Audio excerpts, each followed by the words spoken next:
Some Like It Hot, directed by Billy Wilder, is a comedic film that shows the journey of two musicians trying to discover their true identity, with the surprising appearance of a beautiful vocalist named Sugar.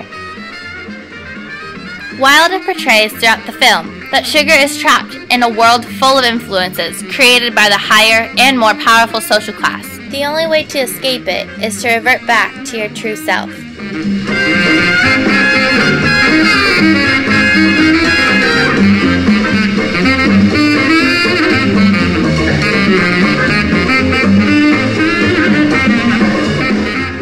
As they begin walking towards their train, they question if they're doing the right thing by running away from society and changing themselves, or if it's really worth dressing and acting like girls.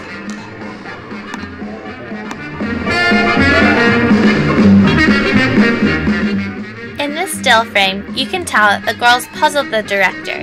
They seem to act differently. They create suspicion to the director as they further answer their questions. Sweet Sue becomes very skeptical of the two new girls.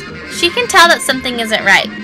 Although the manager acts obliviously, Sweet Sue, the director, knows to keep an eye on them, not only because they are new to the group, but because she knows something is up.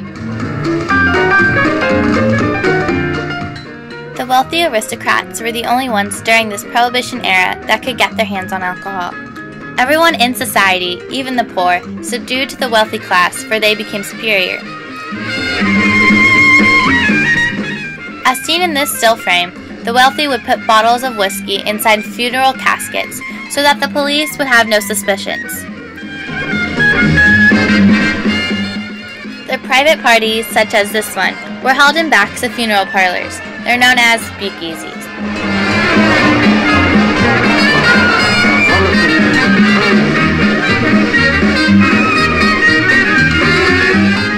Running wild, lost control, running wild, mighty bold, feeling gay, reckless too, carefree mind all the time, never blue, always. Sugar is faced with the obstacle of abiding by women's stereotypical gender roles in society, or to branch out and follow her own path as an individual.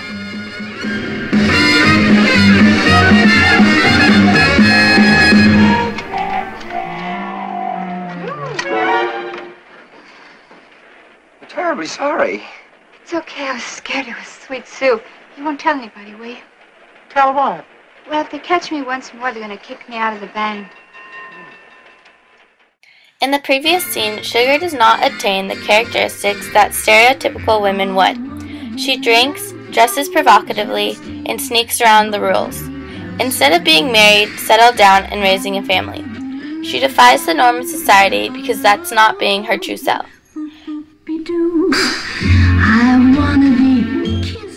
Jerry and Joe also defy the stereotypes of men in a comedic way. They cross-dress themselves to show that society cannot overrule one's own identity, that everyone is unique. When all the girls decide to have a party in Daphne's bunk, Daphne fears that they will uncover the truth about her sexuality, so she goes along with the plan and acts as one of the girls. But when Sugar arrives, Daphne cannot keep her male emotions to herself. She is taunted by Sugar's beauty, but reminds herself constantly that she is a girl.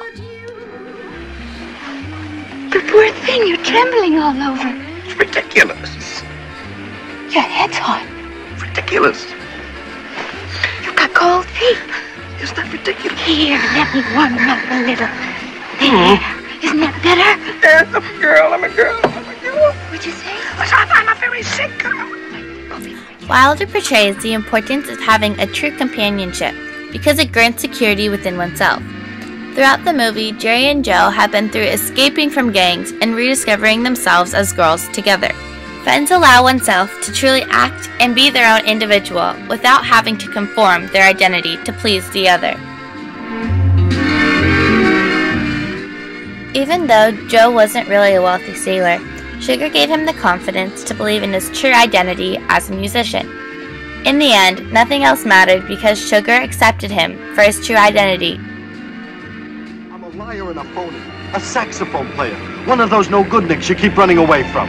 I know, every time. Sugar, do yourself a favor. Go back to where the millionaires are.